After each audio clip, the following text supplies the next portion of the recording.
everybody. I know that there are some of my Dunedin Level 4 students, and there may well be some Cromwell Queanbeyan Rearing students, and across the country I know that we've got a number of apiculture lecturers and students joining us tonight. So apologies for the short notice, but when you get a fantastic speaker like Phil Lester here, then we've got to try and make sure that everyone gets an opportunity to listen. And so I am recording tonight because there may well be a few that don't get to join us. So for those that don't know, Phil Lester is a professor in ecology and entomology at Victoria University of Wellington. He's actually spoken to us last year as well. He works on invasive species and their management, specialising on the management of invasive ants and wasps and the parasites and diseases that affect bees. And a key focus for his research group is to help develop new and safe control methods for the varroa parasite of honeybees. Phil's also a member of the Environmental Protection Authority's Hazard Substances and New Organisms Committee, which considers the use of hazardous substances and new organisms for pest control in New Zealand. So, yeah, without further ado, I'll just welcome Phil along, and he's going to talk to you tonight about varroa. So over to you, Phil. Thanks, David. Thanks for the invitation to come along and talk to the group tonight. As I go along, if there are any questions and that sort of thing, I can't see anybody on my setup at the moment, but if you yell out or something like that, that's fine. Or equally, you can save questions to the end or afterwards. I'll be able to take them at some point, but feel free to yell out along the way. So as David said, I'm going to talk tonight about some of the novel methods that we've really been developing for improving honeybee health, principally around varroa, but also the deformed wing virus that it transmits. So the goal is eventually to try and sustain and support the New Zealand apicultural industry here. This is a bit of the outline of the talk for today. Hopefully you can all see that and that sort of thing that's going well. Yell out if you can't. So I'm going to talk a little bit, because I have to, about the bee diversity. People get very focused in on honeybees and that sort of thing, but there are more than that out there, right? So we'll do a bit of that.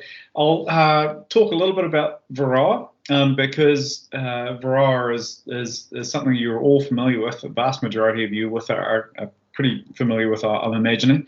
But you also, it's worthwhile revisiting some of that to explain how some of our treatments might work and what we're going to do. And those treatments will come into in play in that third bit, right? So how can we sustainably control this, and its viruses that it transmits? And I'll talk about some of our work, and I have full acknowledgement now that our work there's lots of my PhD students here at the university's work, and I can take some degree of credit for that, but there's a lot of their work involved in here too. So we've been looking at some mite-resistant bees and why they might be resistant.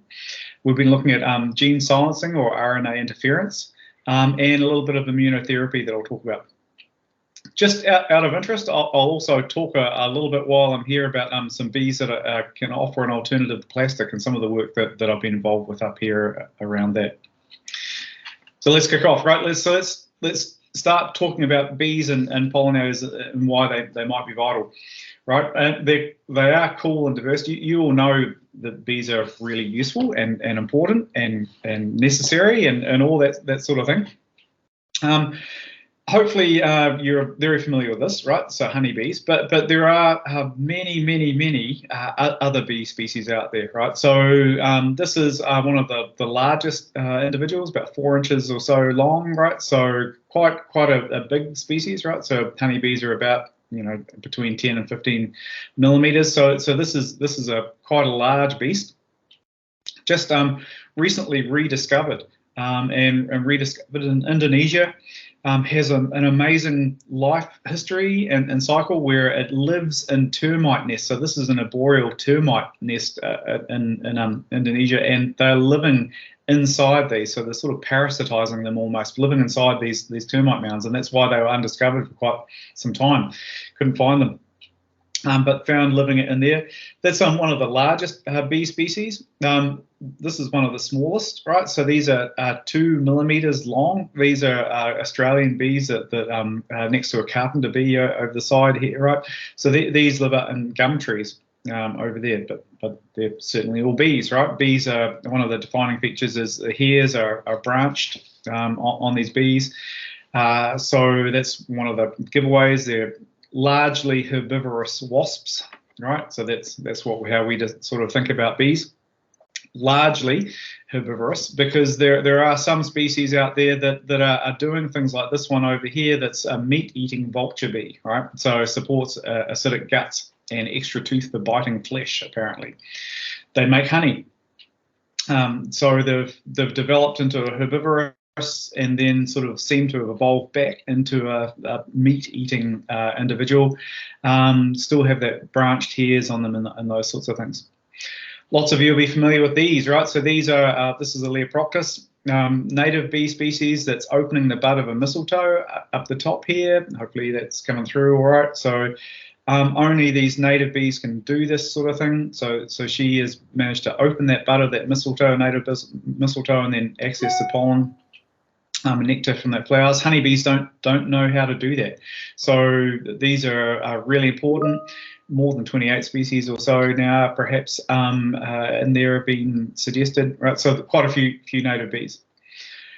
Lots of bees, right? So lots of bees, and I don't need to tell you all how important they are, right? So we've seen a 300% increase in agricultural crops that depend on animal pollination. But globally, pollinator declines, right? So especially in North America and Europe, where these things have been monitored quite a lot, and a lot of people are saying this is around a pollinator crisis, right? So 1/3 of the food that we eat is at risk because of climate crisis, is endangering butterflies and bees. Many Brits pollinating insects are in decline, especially for their bumblebee species over there. They've got some real issues with some bumblebees, and that's a combination of climate change, habitat modification, pesticides, you name it, and all that sort of thing going on over there. What's happening in New Zealand? Again, this is something that I imagine the vast majority of you will be very familiar with, right? So this is a summary from 2021. The data from 2022 is in for the New Zealand Colony Loss Survey. And for that, we've over time since 2015, we've seen gradual increases in colony losses in New Zealand. So this is overall rates that are going on. We're still not in global comparison all that high, right? So North America and Europe, frequently above 30%. So we're at 13.6% here in 2021. We're similar, slightly higher in 2022, right? But I kind of like this graph better. So that's increasing, steadily increasing. And it doesn't sound like a whole lot for overwintering colony loss rates, but that was about 109,000 colony losses in 2021. What's going on here? Again, lots of you will be familiar with this sort of information, where we have starvation is there, wasps and queen problems are there, but the biggest threat to our bees that we have, honeybees, is varroa. If you don't treat for varroa, then you end up with no bees, or bees dying over winter, right? So that the populations will just explode. And I'll show you some data that we've been collecting along those lines in a little bit that can certainly happen. So that's the number one problem in New Zealand now, really, for overwinter colony losses is suspected varroa loss, and it seems to be gaining momentum as a problem in New Zealand. These are they, right? So here's some varroa on a bee in my lab, right? Some varroa on a bee, yep. And that bee suffering from deformed wings, right? So the bee's got deformed wings, suffering from deformed wing virus.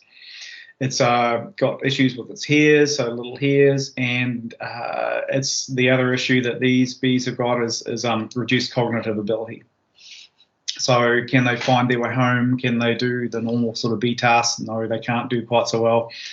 Bees that end up looking like this will be ejected from their hive and kicked out by the sisters because they're useless and they'll crawl away and die. The deformed wing happens like this because when the varroa are in the hive and the cell and they transmit deformed wing virus, the virus replicates a lot in the wing buds, in the developing wing buds, and around those, and causes these deformities when they're developing. A couple of little varroas over here. You'll know that it's a parasite that evolved on Asian honeybees, Apis cerana, before switching to European honeybees. And there. A little bit on the life history. Again, lots of you will be familiar with this, right? So we've got, in this situation, the queen, she's laying an egg, right? So laying an egg, that egg hatches, eventually develops into a pupa that's kind of unattractive and to a varroa that's fed, but when it's getting near pupation, the mite that's on a nurse bee will crawl off that and go down and hide in the food associated near the bottom of the cell until it's capped over, and then starts feeding. That little mite will start then feeding on one hole, reproduce. It'll reproduce first. The first egg it lays is a male, and that male then hatches and mates with his sisters, which is delightful in this situation. So you can tend to have, when the bee emerges, 1 to 2 mites on that particular bee, unless it's a drone. Drones take longer to develop, so you get more mites potentially on drones than anything else. So there's a mite there. Mites are often not that easy to see. If you start seeing, as you know, all know, if you start seeing lots of mites like this riding around on the backs of bees, then you've probably got lots of mites. They are much more typically underneath the plates, hidden under here. And this is from Sammy Ramsey's work, and he found on the left side of the bee, they seem to prefer the left side for some reason, is what he was suggesting. And there it is, sort of hiding in under there, right? So when that bee emerges on a nurse bee, and this cycle can start all over again. We are seeing that varroa is an increasing problem around the globe, right? So varroa destructor are a complex parasite, crippling honeybees around the world. So not only in New Zealand, varroa is the greatest threat to honeybee health around everywhere else. And worrying observations include acaricide resistance in varroa populations, right? So we're seeing that, and we've just got some data to suggest that that is happening in New Zealand. So at least to Baverol, the pyrethroid in New Zealand, that we're seeing the mite populations here are about 10-fold more resistant than when early studies, when soon after the mite came to New Zealand. Doesn't necessarily mean that Baverol is not effective, but there is evidence that there is resistance to at least pyrethroids and varroa in New Zealand. So that's suggesting the mites or the vector viruses might be becoming more virulent. So the varroa is a problem, the mites and perhaps the viruses are becoming more of a problem. We've been working on this for a little while now. So this is some work that's just come out last year or so, right? So we've been looking at things like viral communities and the parasite varroa destructor and colonies of the honeybees in New Zealand. Large bunch of us, including some plant and food people, Australian, but largely some team here at Victoria University. And in this work, we've been doing things like looking at the viral community that is in varroa mites and in the bees that they parasite. So looking at mites and bees from the same hive and trying to understand what's going on in there. Populations including as far south as Dunedin, not over in Cromwell or anything, unfortunately, but all the way up to near Hamilton, right there. So populations over here. We've been using a technique called RNA-seq, basically, which will look for strands of RNA, which are great for identifying what RNA viruses are in there. RNA viruses include things like deformed wing virus, Sacbrood virus, and a bunch of other viruses that are black queen cell virus and all sorts of things that I'll explain in a minute. So what we do with that is we extract the total RNA from the mites and the honeybees. We remove sequences from the bees and mite genome. We match the remaining ones to viral genes, viruses with known genomes. Then we can use other techniques to confirm that the viruses are actually what's going on there. Again, I say we in all this, and largely it's my students and postdocs that are doing this, and I'm just trying to take the credit. If we look for the different viruses that are present in there, this is in honeybees, so we're looking at what the virus population is in honeybees. What are the top three viruses that we're seeing, in terms of numerical abundance of these viruses? So the deformed wing virus is by far the most common virus that we're observing in our honeybees.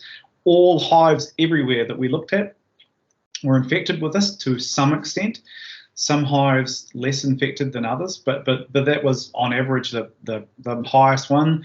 Sacbrood virus is there, black queen cell virus is there as well. So here's a black queen cell virus, and here's sort of Sacbrood virus going on there, differentiated from American foul brood. All those sorts. You can pull the larvae out and it doesn't rope and all those sorts of things. So these are really key, but there are a bunch of other viruses that are going on in there as well.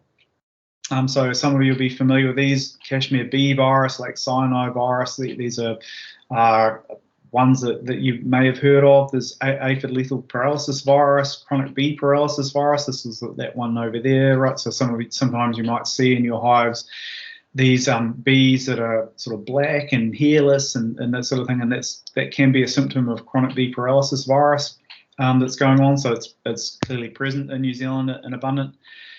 So these are a long list of viruses that are present, but you can see from the average number of reads, which is an average way of estimating the overall abundance and presence of these viruses.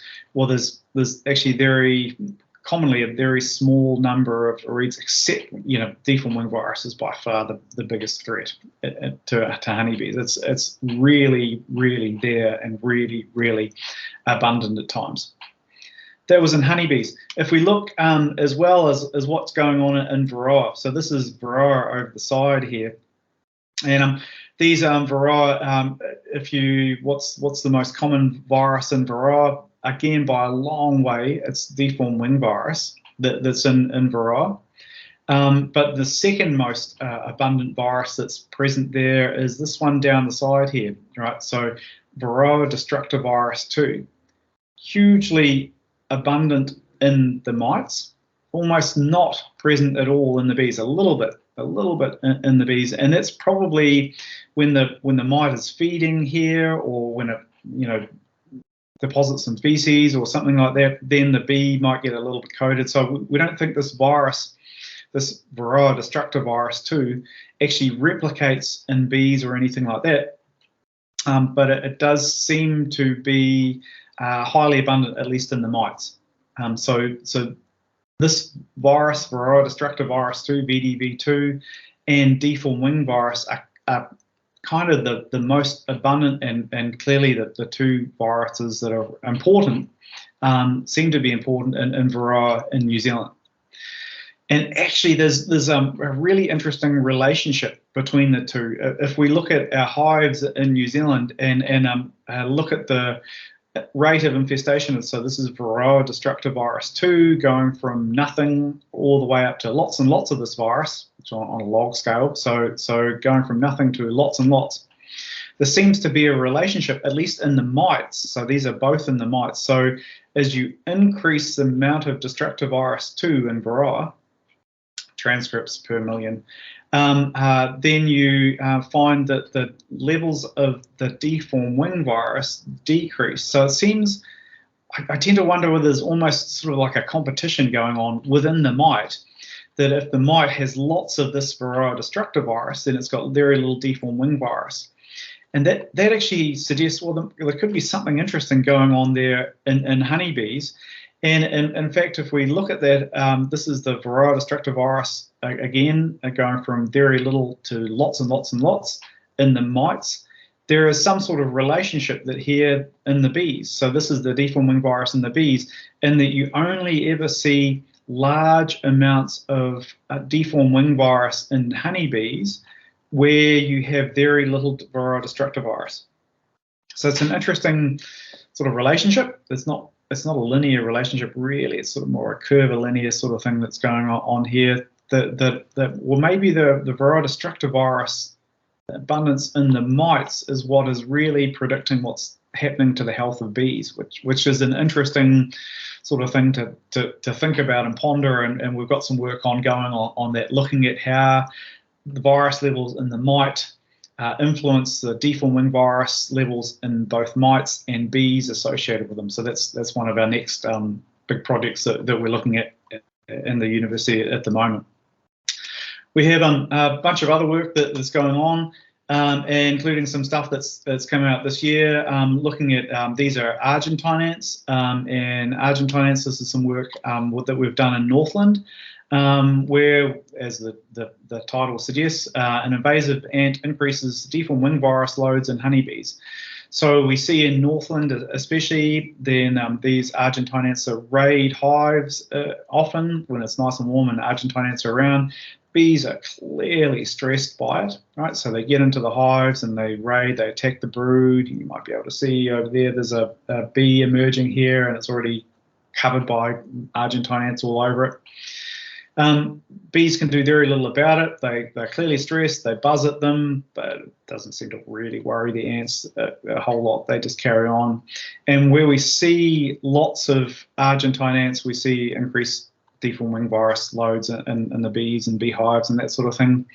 And we see the extremes in the situation where that at times you'd have the bees would just give up and they would round up the queen and they just leave the hive and all the brood and all the honey and that sort of thing. They just go because their ants are just overwhelming these hives in places up there, as well as doing the virus.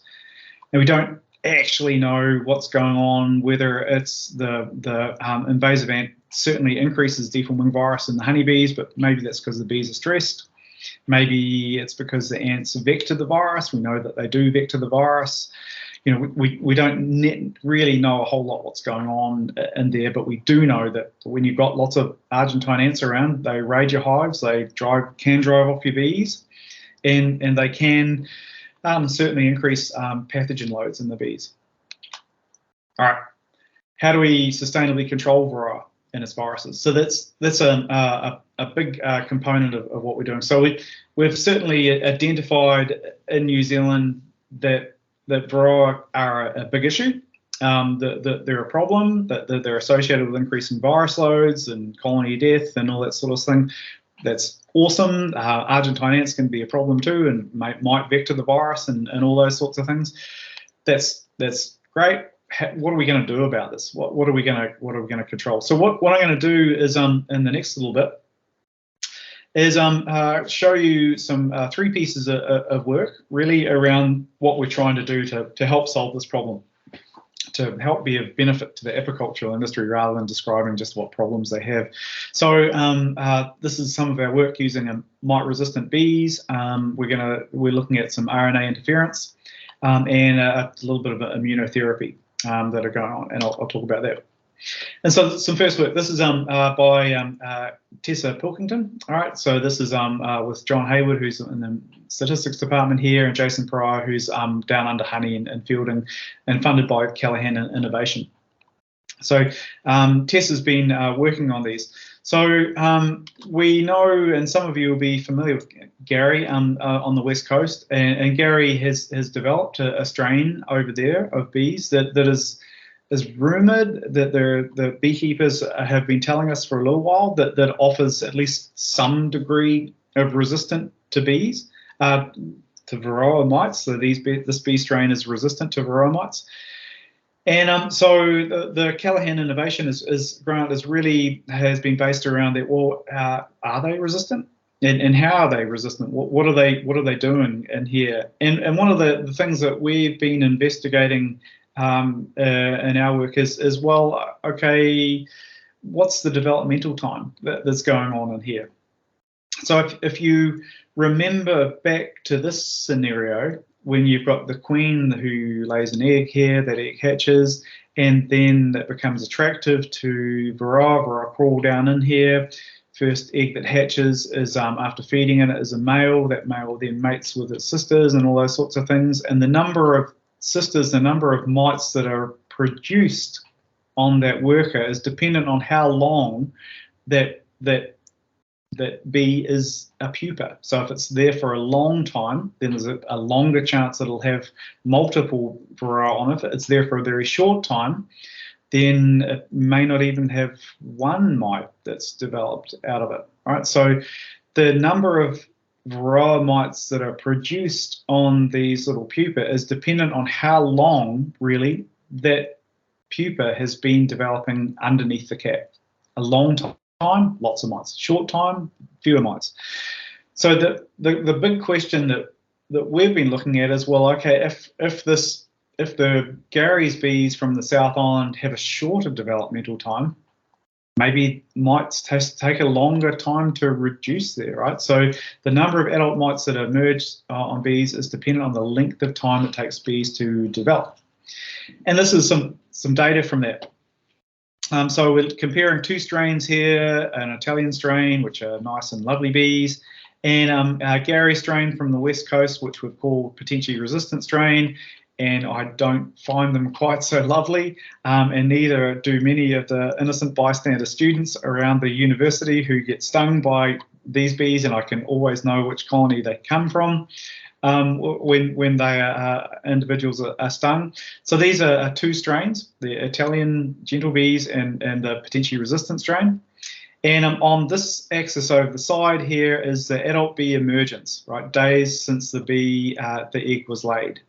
Right, so to do this work, we've caged a queen on a frame, and so we've caged that queen on a frame. We've caged that for about 12 to hours or so. We've left that queen to lay her eggs in there.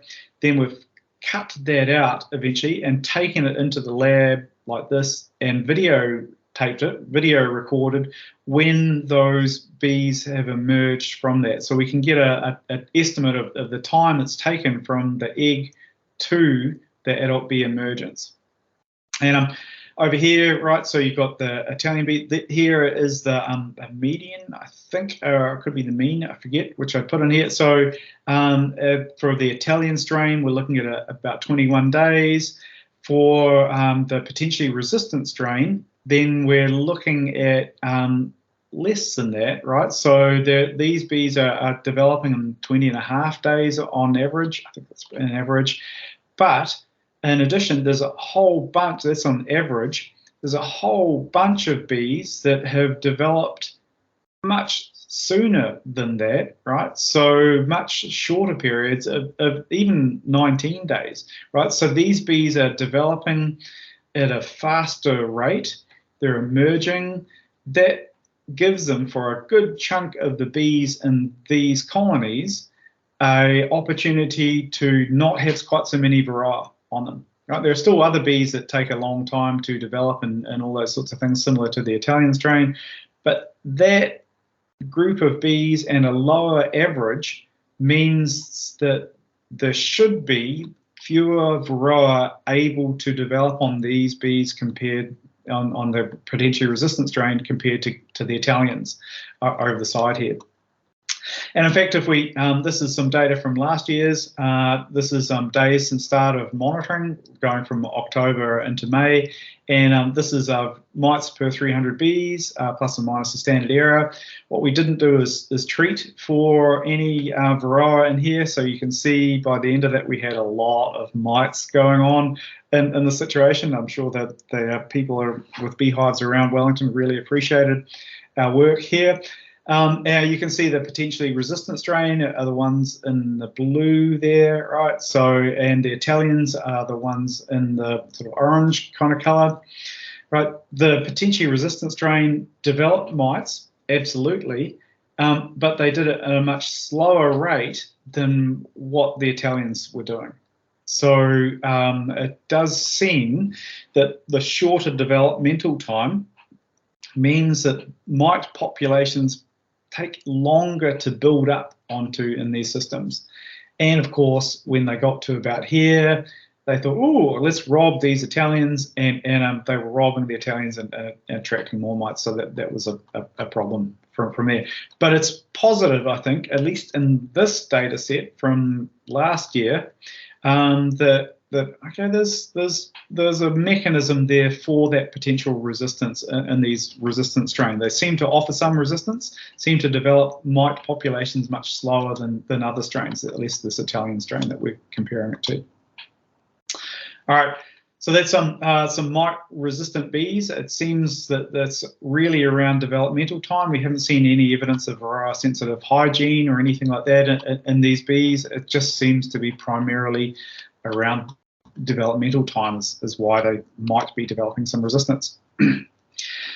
The other work, one of the other projects I wanted to talk about was some work that we've been doing in terms of RNA interference or gene silencing, right? So this is by Rose McGruddy, who's a PhD student here, and Zoe Smiley, working in very clean bee suits here, which says something.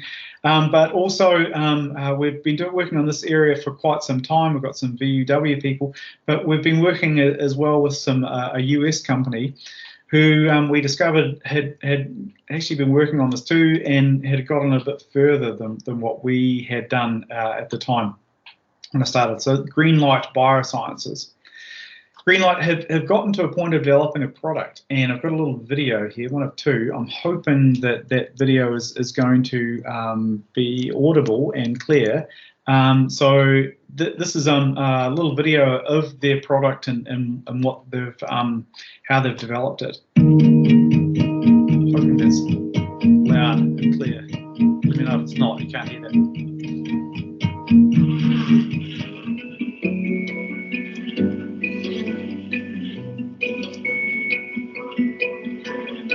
If we have a tool for our mite controls that we can depend on, that we can give to these bees, it would help us control this mite. Greenlight Biosciences has a solution that beekeepers can use in their hive to control for varroa. It's much safer to use. You just need gloves to put it into the hive rather than a suit and mask and goggles and everything. The active ingredient is RNA, which is ribonucleic acid. It's naturally occurring. It's in you, it's in me, it's in every living thing. It degrades easily in the environment. The honeybees can ingest it. It doesn't do any harm to them. It's highly targeted just for the varroa mite. But this technology at Greenlight, we're testing it now, and it does something to the mite. We've seen it work in our own bees.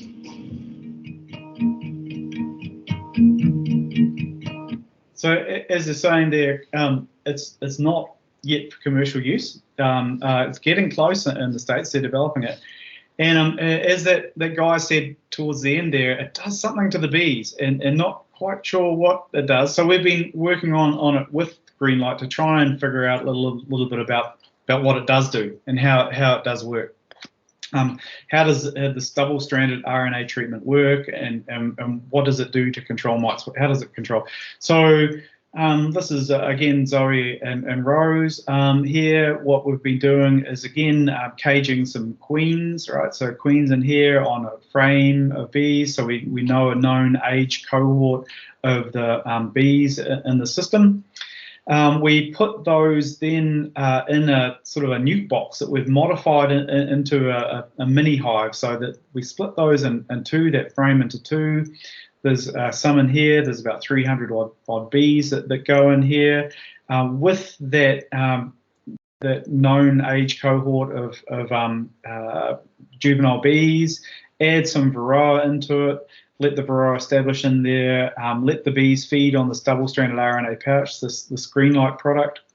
And then when the bees are just about to emerge, we look at what's going on underneath them here, and COVID protected and all. All right, so in here. So what's happening? How does this product work? How does it do anything?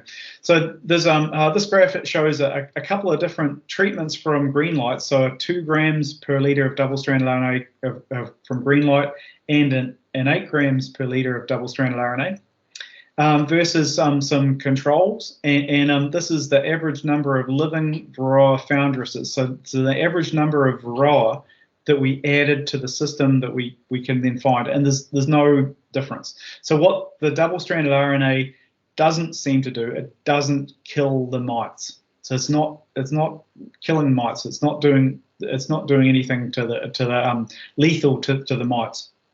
It's also, we've found also that bee development was unaffected, and bee survival was unaffected.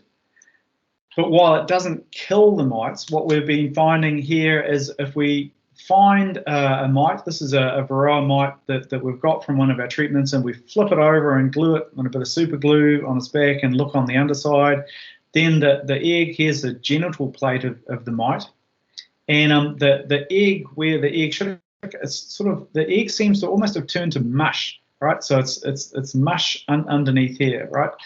So, and if we look at that, so the treatments again, the 2 grams per liter of double-stranded, 8 grams per liter of double-stranded RNA versus controls or sugar water, the average number of viable reproductive daughters, so the number of daughters that come out of individual cells, where there is this green light product, this double-stranded RNA, the reproduction is almost entirely stopped, compared to the controls, where we're finding, hey, there's lots of reproduction, or a reasonable amount of reproduction that's going on in these cells, where there is just sugar water or non-specific double-stranded RNA, but this double-stranded RNA seems to turn the eggs to mush somehow to stop them reproducing.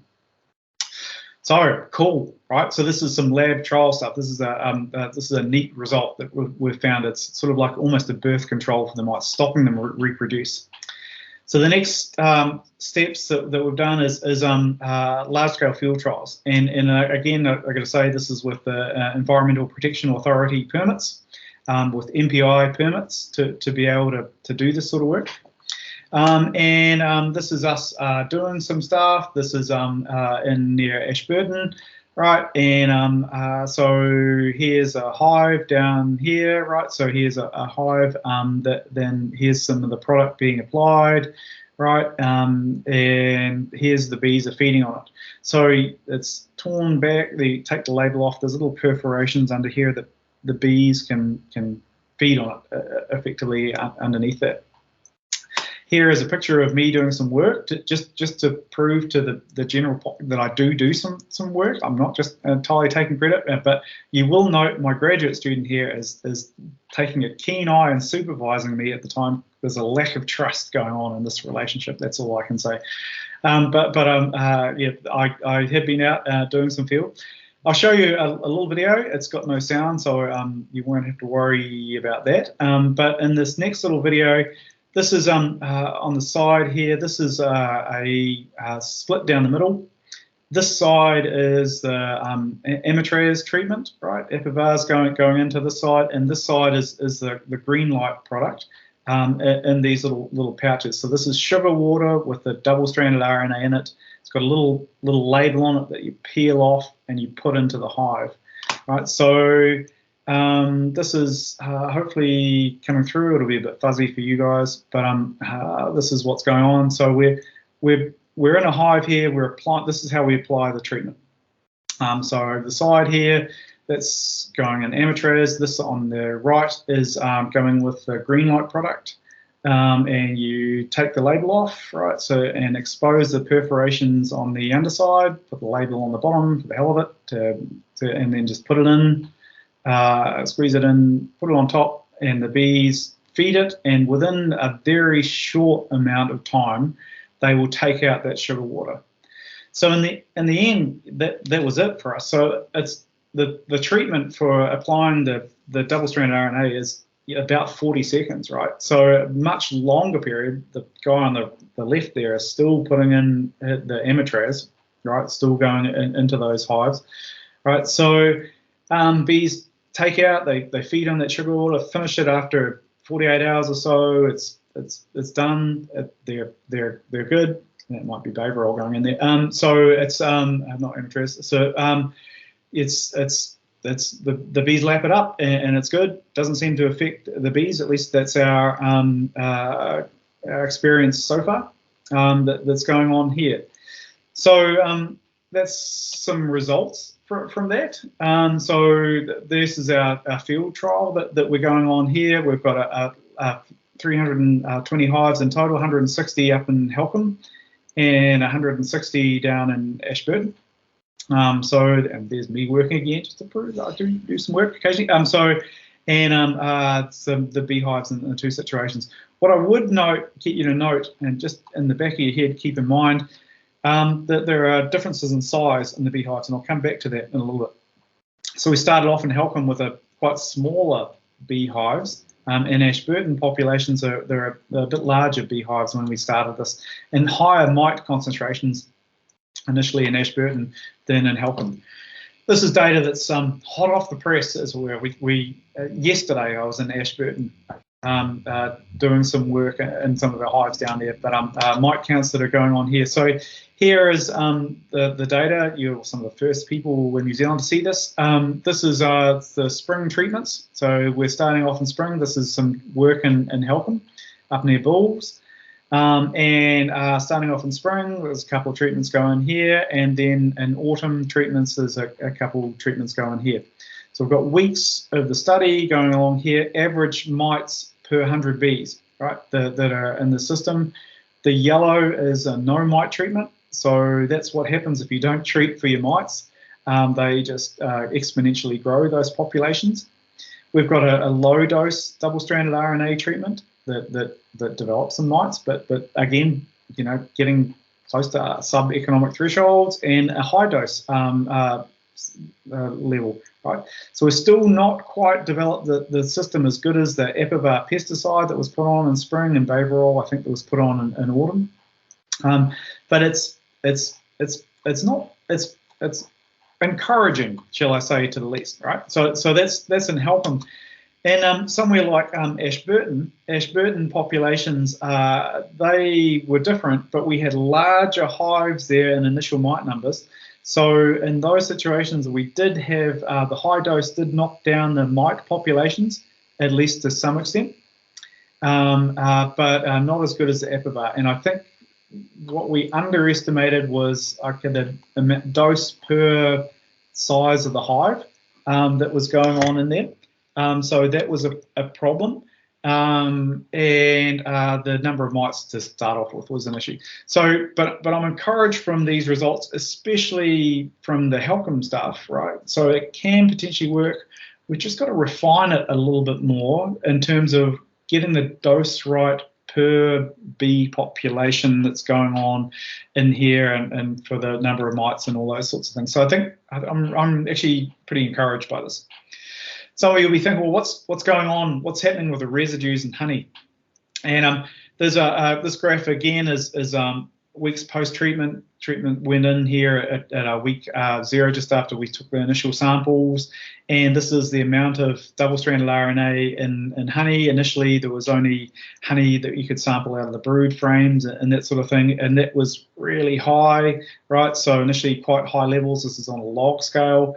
But then by the time that honey harvest was occurring, it's there, but it's in very low concentrations in the honey.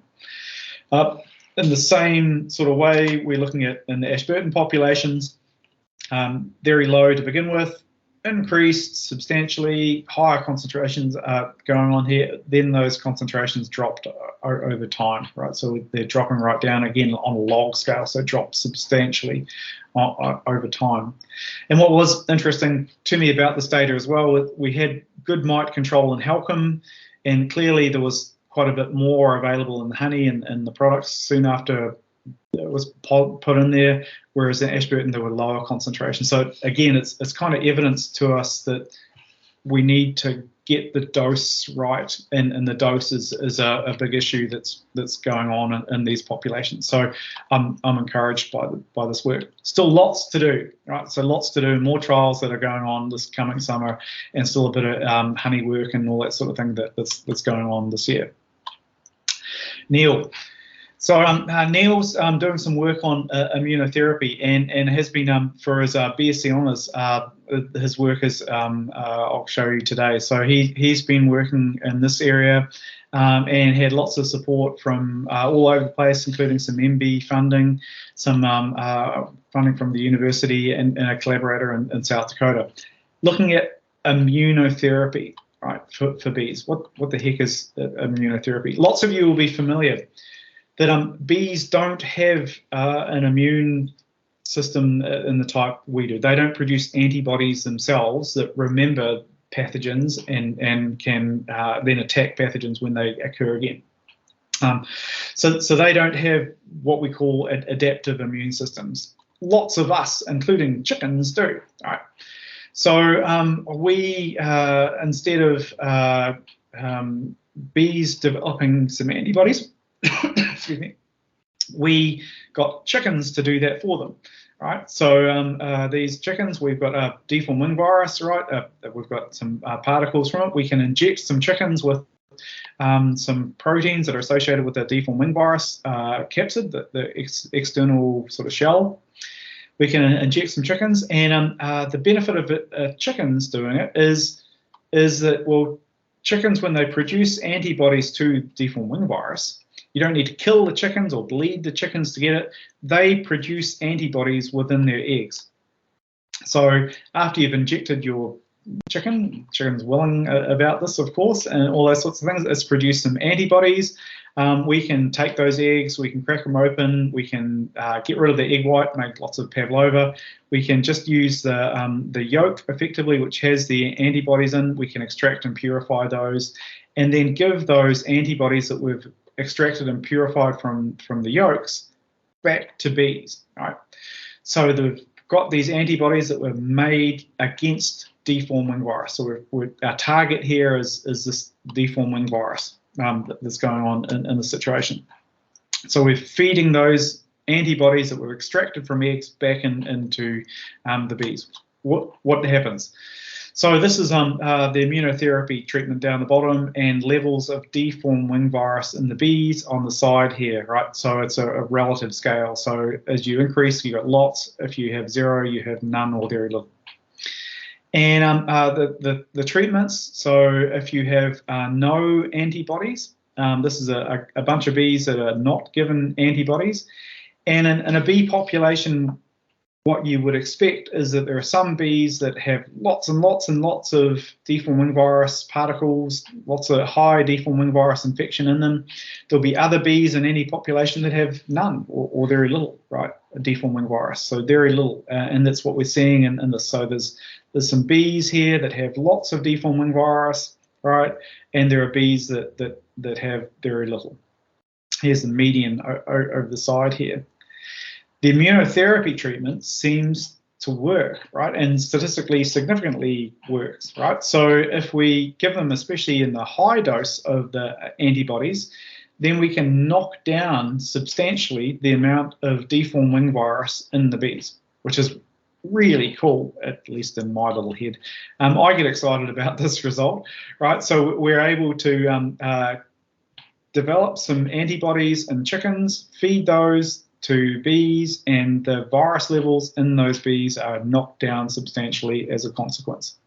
I think this is really cool, and we are now working with collaborators in the US to develop this a little bit further.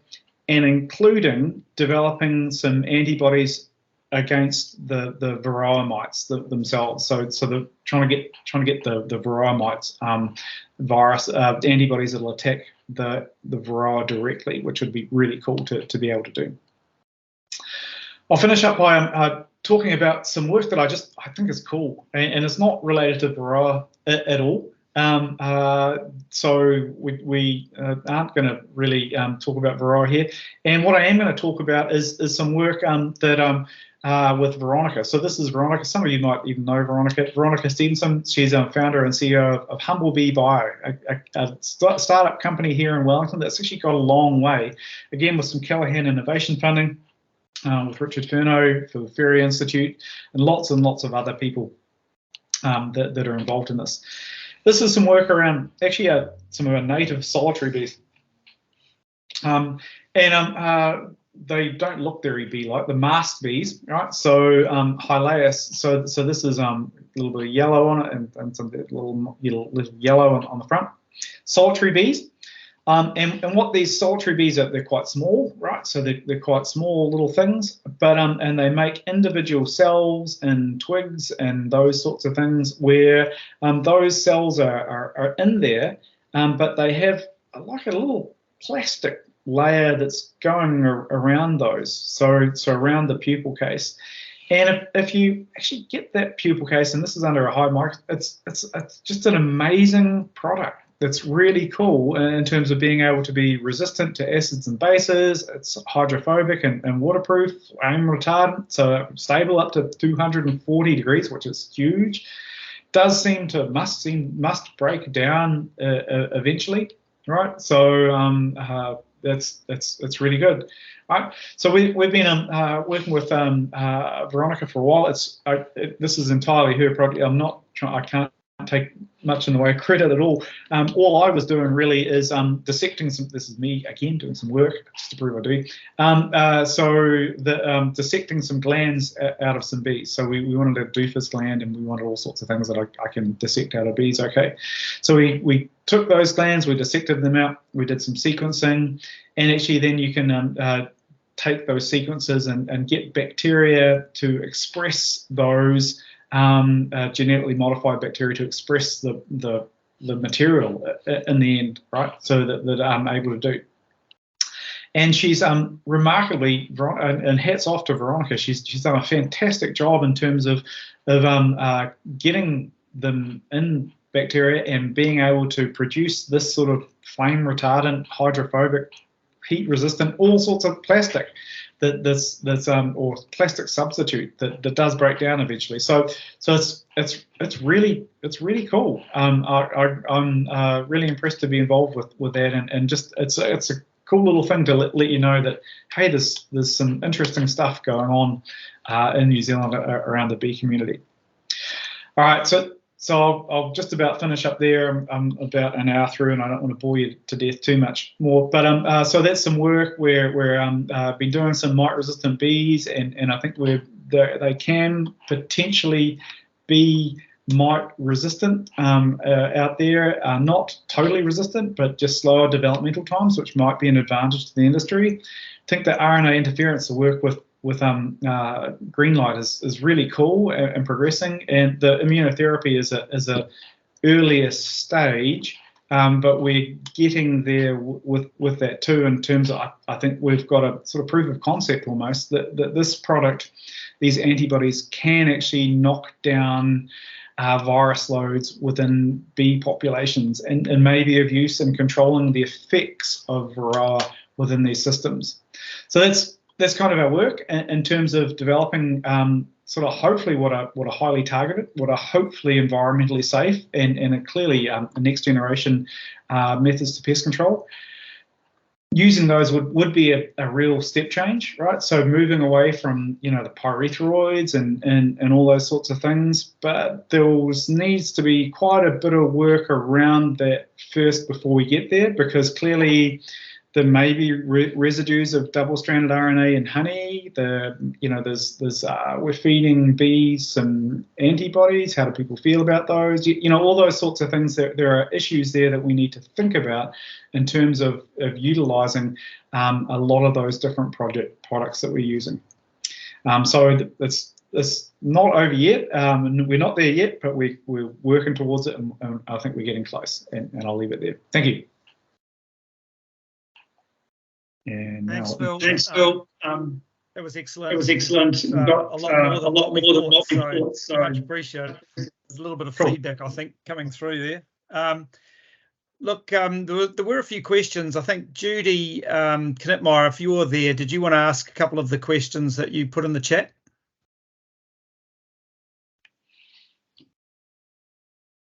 and my apologies, I couldn't see the chat as we're going, so I just carried on blissfully. That's all right. I didn't want to disturb you. Are you there, Judy, or would you like me to ask those questions? Not sure. She might have had to duck away. So the first one was, does deformed wing virus get passed on from deformed bees, and is it useful to get rid of these deformed bees? I think by the time you're seeing deformed bees in your colony, you've got a lot of varroa and a lot of deformed wing virus. So I don't know for sure, but my guess is that if you're spotting deformed wing bees, then it's getting rid of them wouldn't make a lot of difference. Would be my guess. Yeah. Okay, and the second question is shorter bee development time similar to the small cell bees when it comes to varroa? I think it means small diameter cells. Yeah, I don't think so. So we're not seeing smaller bees or smaller cells in this strain. They seem to be just a normal sized bee and normal. They're not really any different in morphology towards to the Italians. They just seem to develop quicker in there. So it doesn't seem to come at a cost of size or anything like that. Although logically you think it might, but it doesn't seem to. And Phil, did you want to ask your question? Hey, yeah, just wondering, has it been established how long or how often you have to feed the double-stranded RNA solution to the colony to get prolonged mite control? Yeah, so at the moment, what we're doing, and seems to be reasonably effective, they're focusing on a spring treatment, and so it would be just like you're doing currently, almost. So at the moment, it's 2 treatments of this double-stranded RNA 3 weeks apart in spring. So 2 500 ml pouches go into a hive that are separated by 3 weeks, and that seems to give you control until the autumn treatment when you'd normally do it. So it's what we're trying to do is get to a point where, it's a viable alternative that wouldn't cost you much more in time or finances than what you're already doing.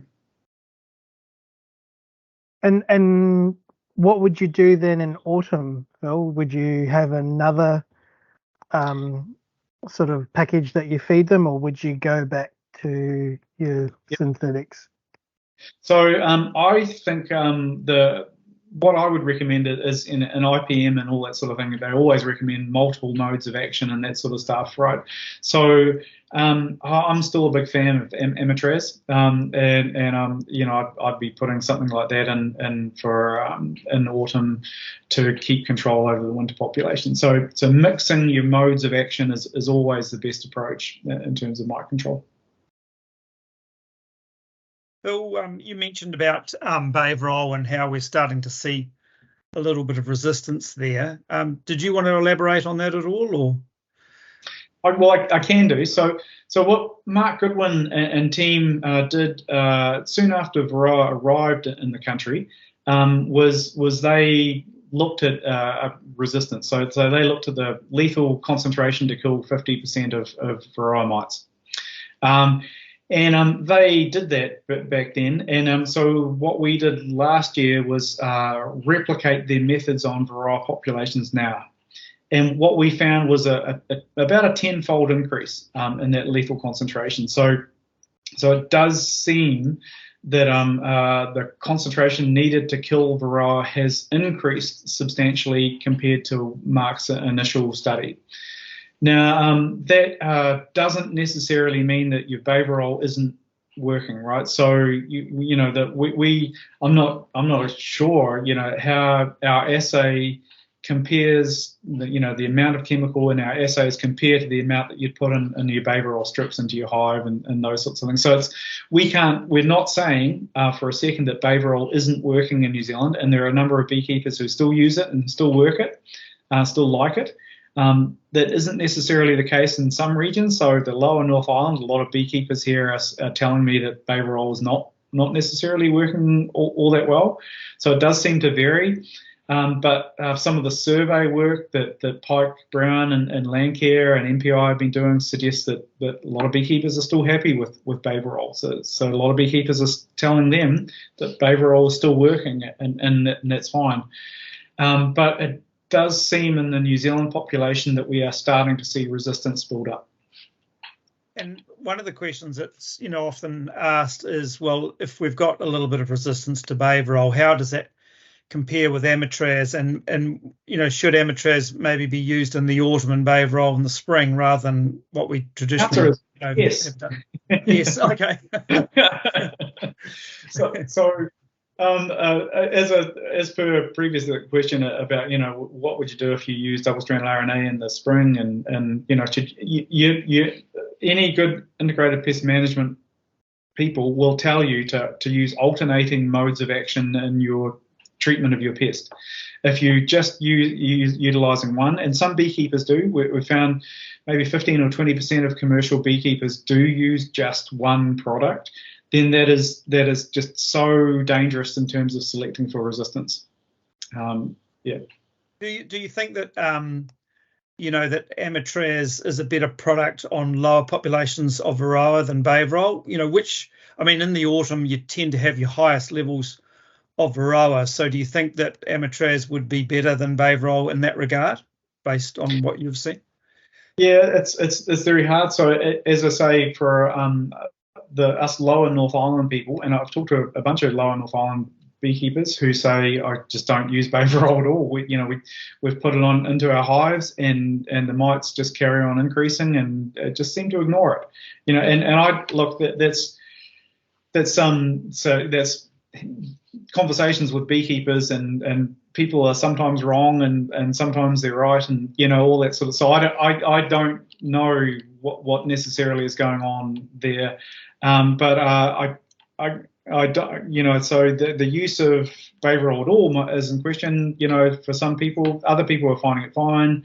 And some people will tell you that it works best in autumn, and some people will tell you it works best in spring. So I don't have that data on me to be able to prove it. There are beekeeper opinions are all over the place, effectively. Yeah, Dara, yeah. Hi, Phil. Thanks very much. Really, really interesting. Cool. I have a couple of questions. Mm-hmm. So I'm in the anti-Baverol team because I think everybody up in the Waikato is probably in that team. But I used the Thymovar, and it was just a big waste of money. And I want to know, is there any research in like the organic acids or any of them? Is anybody doing any research there? Because I did Thymovar. It was a big waste of money.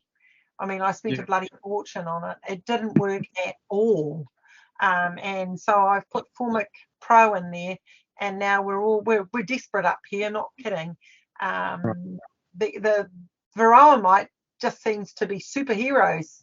And so now we're now cooking chemicals on our stove. You'll be quietly fainting in the background.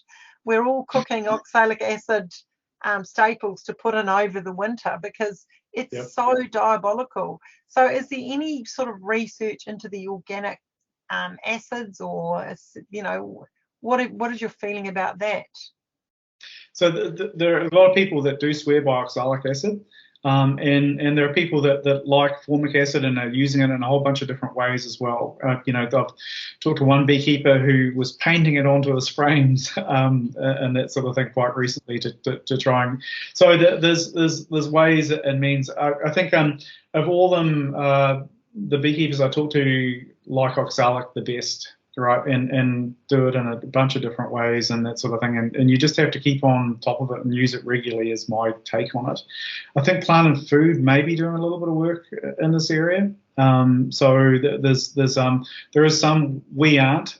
So we're focused on those three products as talking about. But yeah, there is some work going on, and I know there is some new products that are sort of in the pipeline that are coming along with oxalic too to hopefully be of help and be of use. Okay, thank you.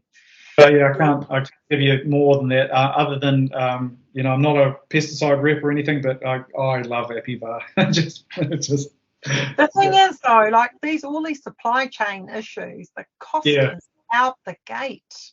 Yep, absolutely.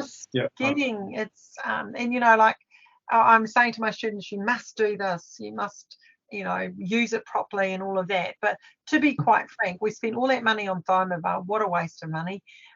You don't want to get mite bite. I learnt that at the apiculture conference. Mite bite, very, very interesting.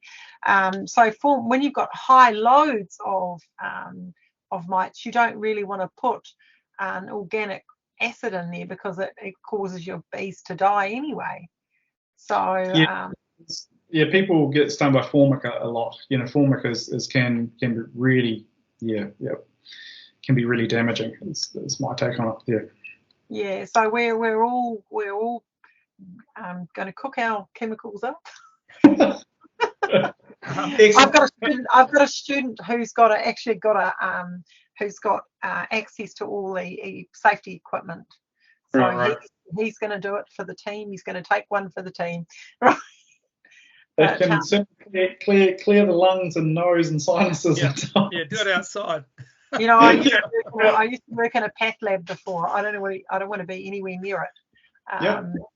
But that's how desperate we're all getting. Right. It's not good. Yeah. Yeah, no, Phil, it's not. Phil, did you have another question? Thanks, Dara. Sorry. Yeah, just with the the solution, the sugar syrup, what happens once the solution's in the gut of the bee? Does it go into the fat stores? Then the varroa mite accesses it there, and if so, how long does it stay in the bee? Is it just a generational thing? The bee dies and then that's it. Yep. So we aren't entirely sure. It does go into the bee, right? So we know that. But my guess actually is how the mite is exposed to it is when the nurse bee provisions that pupil cell with a little bit of food and that sort of thing, that food and liquid is likely to contain the double-stranded RNA. And so I think when the mite crawls off the nurse bee, goes into the pupil cell and goes down and hides in the bottom of that cell, then it's effectively coated and hiding in double-stranded RNA. That is my guess at the moment as to how the mite is mostly exposed to the double-stranded RNA. It's not through necessarily feeding on the fat bodies of the bee. It's just direct exposure when it's hiding in that food. But it could be as well. I can't rule out that it's exposed through other methods. So yeah, the short answer is that we don't know, but that's my best guess. So just a bit of a query. I mean, when mites are feeding on bees, they're injecting viruses. Where do most of those viruses go, or where do you detect them in bees? Do they congregate in certain organs of the body, or? They can do. So they replicate well in some areas of the bee. We've not done any of that work, but lots of people overseas have done, and they'll find virus, quite high in the wing buds. This is why you get the deformed wings and those sorts of things. You'll find bees in the head and antennae and all. So that there are areas of the bees that the viruses do tend to replicate well in. So it's you find them all throughout the bee in the end, really, but just varying levels. And the viruses, I mean, from what you were saying, it appears that viruses compete against each other, possibly. That is what we think is going on, and certainly there's evidence of that sort of thing happening in other organs and other virus populations, that viruses do compete with cellular machinery that's going on in there, in cells. Proving that is hard in the bees, so we're a little ways away. But what we are doing is trying to artificially infect, bee pupae with one virus and see what happens with the other, or artificially infect the varroa mites and see what happens with competing viruses in those levels to see what's going on. So yeah. And are the viruses changing? I mean, we've seen with COVID, we're constantly getting new strains of virus coming out, like Omicron and that. Is that going on in bees or not quite so much? Yes, so it is, especially overseas. So and most clearly with the deformed wing virus. So there's deformed wing virus strains A and B really are the two predominant ones. And in some countries, most countries, I think B is taking over from A. But in some countries it's the reverse. So you see these strain sort of different things that are going on with these different viruses. We do see there's a lot of strain diversity within all of the viruses. To some extent, Kashmir bee virus there's quite a bit of strain diversity. And it does seem like in the UK at the moment, they are having some problems with chronic bee paralysis virus. I think it is over there. And that one, it seems like it's a new strain that's coming in from some regions where they're importing it from. So there are issues around distinct strains of viruses that seem more pathogenic than others. Absolutely. And I guess keeping these viruses out, I mean, are there ways other than, say, importing honeybees that viruses could get into our New Zealand population, or would that be the main one? There is potential other ways that viruses can get in. So things like Kashmir bee virus is not, I don't actually think it's a first and foremost a bee virus. I think it's a general insect virus. So if we have an incursion of a hornet or something, or a new wasp species, or some insect that we're not really thinking about much, that's quite possibly bringing in viruses or a new strain of viruses that aren't here. But certainly it is one of the good reasons why we should not be importing any bee genes into New Zealand, any bee semen, which can carry viruses, any live bees. Let's just not do that, and bumblebees, even those, because those are going to be carrying some viruses. We don't seem to have deformed wing virus B here in New Zealand. Let's keep it that way. That would be awesome. Yeah. And just one other question. In terms of the green light product, the RNA inference product, how easy was it to convince MPI and EPA and has a Substance and New Organisms Committee to get a product like that into the country to do trials on it? Is that it? It took a good 6 to 9 months or so to go through that process. It might have been even a bit longer. MPI's fine, so that's just a matter, so that has to come in under the Agricultural Compounds and Veterinary Medicine Group. We have to have a provisional registration to be able to utilise it. Here, that was okay. The EPA was a bit more challenging, but again, it's under a research permit effectively, so it's not the full gambit. If we go to full registration in New Zealand, which is something we're aiming at, then that's going to be a bit more challenging because it is a completely new, completely novel mode of action that people will question and with some justification. Look, any pesticide or any pest treatment with a new mode of action, it's worth making sure that this is safe and it's not going to end up like a DDT that was initially thought to be safe. So we've got to do the work around that to try and ensure that it is safe as possible.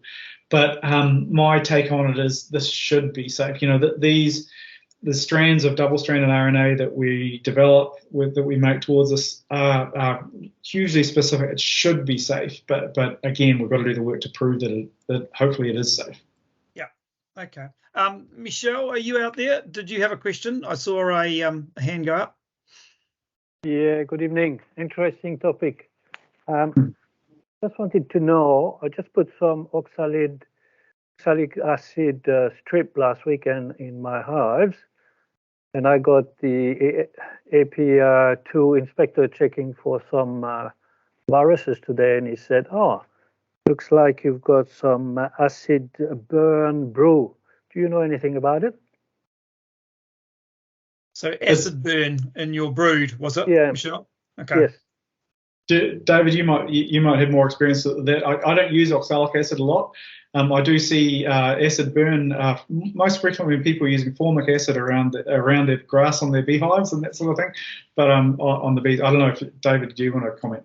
Yeah, look, I think when you actually put the staples in, Michelle, did you find that there was liquid actually dripping off the staples, or were they, they weren't too wet? Because I think sometimes, if they're just, literally dripping, then that's when you can have issues. But yeah, I had a mixture of both. I had some dry strip and some wet one. Yeah. And do you recall whether the wet ones were the ones that caused the acid burn, or? No, not really. I think the one he checked today, I had more dry strips. Okay. Yeah. I don't know. No, I mean, I haven't had a huge amount of experience with using oxalic acid. I don't know if there's anybody else, any of our lecturers out there that may. Yep. Phil, did you want to make a comment? Yeah, you'll get it on both the wet and dry, because oxalic acid is a corrosive substance. If you put them on your queen excluder, for example, and left them there, the so-called stainless steel will go rusty. So yeah, it is quite a common thing. Wherever that staple sits on the brood, you'll find that the brood is burnt, as in the corrosive activity of the oxalic acid has it strips a little bit of the capping, and it just burns the bees, so they won't emerge. They'll just stay there and nothing will touch them until you get rid of that strip. And you can sort of elevate them so that you get the liquid dripping off. So on average they should be about 23 grams each once they're drained, and even if they're lighter than that, slightly drier, you will still get the burn. Yeah. Okay. So it looks like there's a bit of a risk there of brood burning using the strips. You can also, if you're not quite accurate in your temperature, because the breakdown of oxalic acid is formic acid. So some people find if they're a couple of degrees above the threshold when they're making their batch, what they're actually putting in their hive is strips of formic acid, and even with heat, so correctly made strip in a hot environment, putting the strips in the summer, the breakdown of that could be formic acid vapor. And over in the Wairarapa where it can get quite hot, I've heard of people losing their whole apiary with oxalic acid staples, and that's a little bit why some people use them, some people don't, and they're a little bit of a touchy topic in terms of whether they're reliable or not. Okay. Good to get that sort of feedback. I've got one other question. I just wanted to ask you, Phil, with those, Mr. Phil Lester, with those two possible RNA interference product and the immunotherapy product, what would be the likely length of time to get those products to the market if they did prove to be, as valuable as it looks like in your research? So Greenlight are trying to push this through their EPA in the US right now. So if it's registered, some of that it's registered over the next year or 18 months in the US. It'll help here, so it'll give some sort of degree of precedent. But realistically for New Zealand, I think we're looking at it something like 2 years from now would be about the earliest time that we'd be taking this to the EPA, and then the EPA would start a process then of getting public submissions and critique of the product and that sort of thing. So that's where I'm guessing. Yeah. And do you think it would be an expensive product to use for beekeepers, or do you think it would be another tool in the toolkit, in terms of reducing resistance to? A good question. So I've talked to Greenlight about this and said, look, where are you aiming at? And their response to me is, well, we wouldn't be able to sell it if it wasn't competitive with the products here already. Yeah. So they're trying to get it to a point, and I think can get it to a point where, okay, this is the equivalent of a Amatraz or a Baverol, or that sort of Epivar treatment that's going on. Yeah. Yep. Okay. All right. Oh well, I think people like Dara and no doubt there's lots of others out there that are really, looking for a product that's reliable and that it's not going to leave obviously traces in honey and potentially can control large numbers of varroa, because that's often what we tend to see in the autumn, certainly. So yeah. Okay. Cool. Any other questions for Phil before we? Yep, I can see. I'm not sure who the name of the person is, but Stephen Parker. Okay, you got a question there, Stephen? Yeah, Phil. Just wanted to. I've always had a thought. I mean, what would be your view if there was a uniformity in mite treatment, a national or regional uniformity? So we all treated Baverol at a certain time, at a certain stage, at a certain length, and then swapped over to something else. I mean, do you think that would actually have an effective result to basically to stop any resistance, or just say hitting a mite population as a regional mite population in one go and one hit with one treatment? So I'm super keen in terms of getting a standard, or getting beekeepers to alternate treatments, so that there's not just one project that's utilised at one time. The other thing that a lot of IPM people will talk to you about is saying, look, you should monitor your mites and really treat when you need to treat, and not prior to that or whenever. So it's the mite monitoring and ensuring that you're treating at the right time according to your mite numbers that's more important than, I think, treating at the right time. So the Wellington Beekeeper Group says, right, we're going to treat this weekend, and I'm not convinced that we need to all treat this weekend. Let's monitor. If you've got lots of mites, absolutely, but if you don't have mites, don't treat, at this stage. So I see the logic. I think there's really good logic in terms of having multiple products that you're using. If I was to drive anything, I'd say monitor your mites and treat when your mites you need to, not otherwise.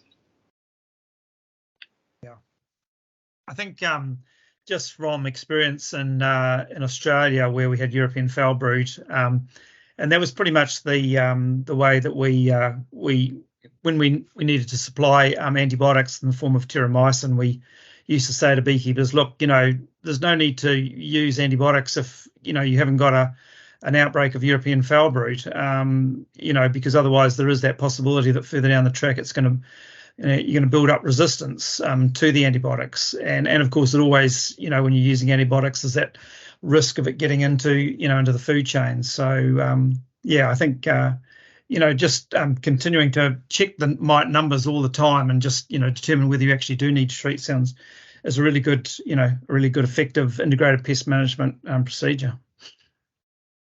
Any other questions just before we wrap up? Oh, Dara's back again. Oh, stop that, David. Stop that. Just one final question for you, Phil. Do we know what's happening in Australia? Do you know if they managed to knock out the varroa mites there just by their policy of destroy?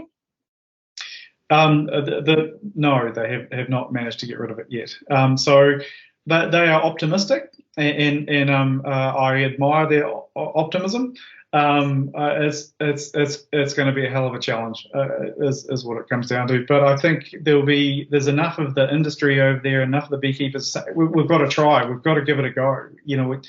But there are isolated populations that are popping up in places over in Australia near the main infestation. But I think it's going to be super challenging to get rid of it, and they still haven't got on top of it.